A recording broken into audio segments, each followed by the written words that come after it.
sa isang barangay sa lungsod ng Bacoor, sa barangay ng Queens Row. May isang tindero ng masarap at matamis na buko. At siya ay si Tatay Henry. 42 taong gulang, walang asawa, walang anak, mag-isa lang na lumalaban sa buhay. Si Tatay Henry ay 3 buwan nang nagtitinda sa barangay na ito at ang kanyang mga paninda ay naangkat niya pa sa Laguna.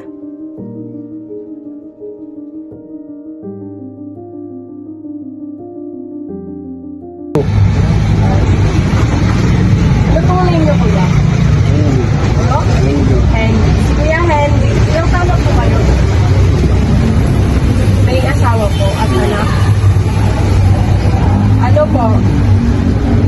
Ilang taon na po kayo nagtitinda dito sa Queens Row po? Ano? 3 buwan? Paano po kayo nagsimula as vendor po? As buko vendor? Mapapasok ko yung Kayo po yung owner. Saan po kayo nakuha ng buko, kuya? Laguna pa po?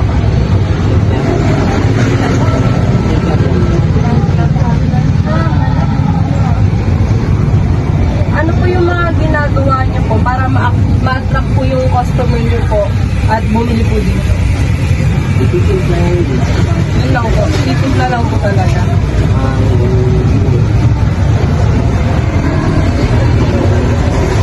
Ano pong masasabi niyo po sa mga working student po na nahihirapan po mag-aral ngayon?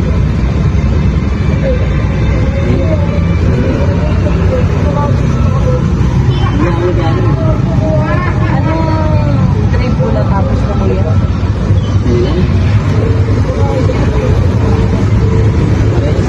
First year high school po, college. Pero malakas po yung tingnan nyo dito kuya. Malakas.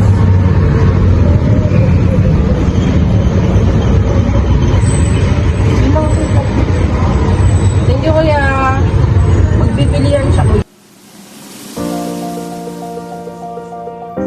Pinapanatili ni Tatay Henry ang kalinisan at kaayusan ng kanyang mga paninda nang sa gayon ay tangkilikin siya ng maraming mamimili. Sa kanyang pagtitinda ay nagagawa niyang tustusan ang sariling pangangailangan dahil wala naman siyang pamilyang binubuhay.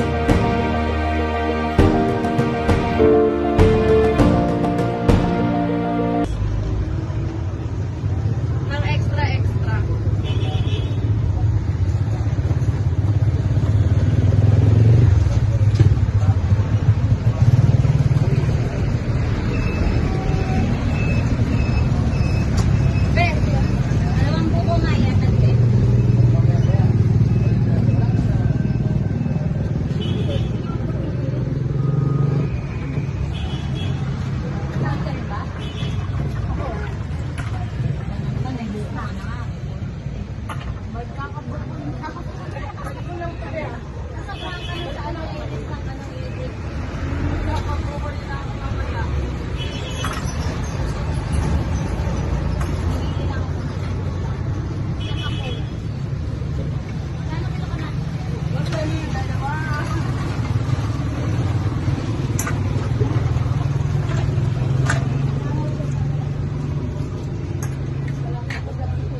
Sige. Ito yung plastic lang. Kahit isasali mo na lang niya. Kasi bibili lang ako. Hindi. Nasali ko na dito.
Marami ang Pilipino na walang magandang trabaho. Mas pinipili na lang nila na magsarili ng negosyo, gaya ni Tatay Henry. Sa paghahanap ng trabaho, marami ang requirements na dapat ipasa. Hindi pa sigurado kung matatanggap ka. Maraming gawain pero kakarampot ang kita. Sa munting negosyo ni Tatay Henry, maliit man ang kita, hawak niya ang kanyang oras at wala siyang boss na abusado. Marahil mahirap nga maging mahirap. Subalit mas mahirap kung hindi ka kakayod para makaalis sa hirap.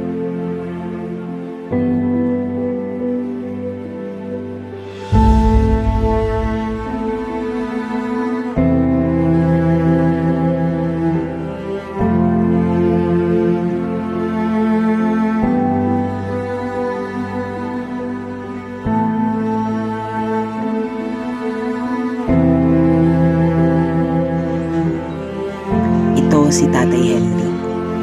Simpleng tao, nagtitinda ng matamis at masarap na buko sa barangay ng Queens Road.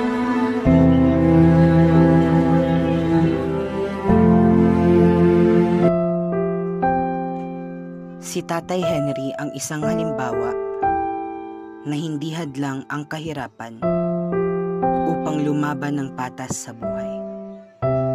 Kahit mag-isa, patuloy na maniniwala na mayroon at mayroong darating na pag-asa.